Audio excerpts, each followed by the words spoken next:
Bonjour, Fabrice Coudray, directeur chez Robert Half. Nous allons essayer d'aborder quelques conseils afin d'éviter de tomber dans des pièges assez évidents que l'on rencontre généralement très souvent dans le cadre des entretiens d'embauche. Renseignez-vous sur l'entreprise que vous allez rencontrer. Cela peut paraître facile, mais il est très important d'avoir fait une petite recherche sur Internet sur l'entreprise, sa stratégie, ses produits, ses réalisations, ses projets, sa philosophie. C'est important car inévitablement, la question arrivera: que connaissez-vous de nous? Il serait bien malheureux de ne pas savoir quoi répondre. Vous pouvez évidemment poser vous-même des questions afin d'en savoir plus, mais un minimum de connaissances est vraiment impératif avant de rentrer dans cet entretien.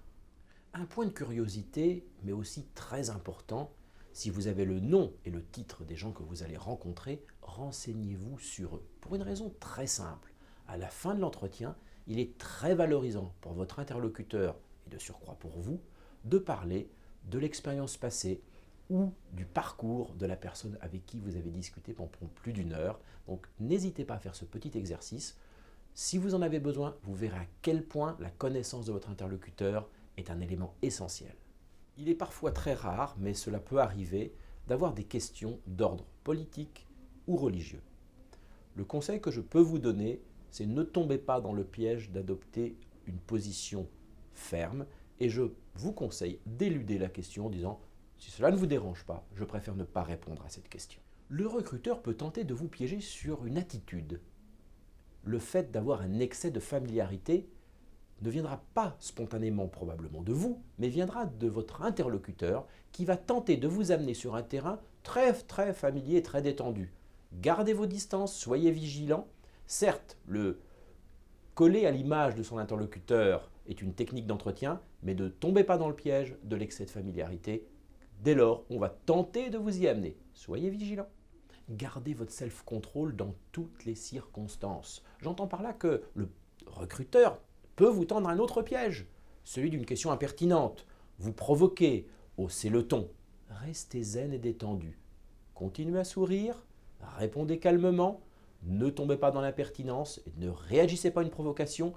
Gardez à l'esprit qu'elle est provoquée juste pour tenter de vous faire tomber dans un piège. Le piège le plus commun: survaloriser son niveau linguistique. Combien de fois nous voyons sur les CV: je parle couramment l'anglais. Vous allez très probablement avoir à parler anglais lors de l'entretien. Ne surestimez pas votre niveau.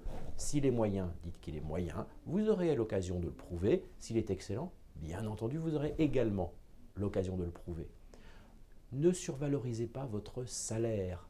On arrivera toujours, en discutant avec vous, à vérifier la réalité de votre package de rémunération. Le recruteur a des benchmarks et sait pertinemment, à quelques euros près, la valeur de votre job. Un piège à éviter dans lequel souvent les gens tombent: la critique systématique de son ex-employeur. Nous savons tous qu'une des raisons majeures de démissionner d'une entreprise pour aller en rejoindre une autre est une mauvaise relation avec son manager direct. Mais ne tombez pas dans la critique facile. Imaginez que la personne que vous avez en face de vous soit potentiellement votre futur patron. Elle n'appréciera pas demain que vous la critiquiez. Autre piège à éviter, malheureusement, dans lequel beaucoup de gens tombent: ne mentez pas sur les causes et les raisons de votre départ, surtout quand ça ne s'est pas très bien passé. Inévitablement, la vie professionnelle est compliquée et il arrivera parfois d'avoir des raisons de départ un peu plus complexes que d'autres, avec des conflits avec son management direct. Ce n'est pas grave, parlez-en en transparence et en toute franchise. Fait d'amende honorable si inévitablement vous êtes un peu fautif, mais parlez de manière très simple sur les raisons réelles. Elles se découvriront toujours. Un piège facile à éviter: ne pas savoir quelle question poser à votre interlocuteur, qui peut très bien à la fin de l'entretien vous dire: avez-vous une question à nous poser? Préparez quelques questions sur l'entreprise, sur ses produits, sur sa stratégie, sur les hommes qui la composent. Vous ne serez peut-être pas sollicité, mais n'hésitez donc pas alors à vous-même poser la question. Souvent on me pose la question du salaire. La question du salaire n'est pas une question taboue, et ne tombez pas dans le piège de balbutier ou de ne pas savoir quoi dire. Souvent, cette question du salaire n'est pas évoquée lors du premier entretien.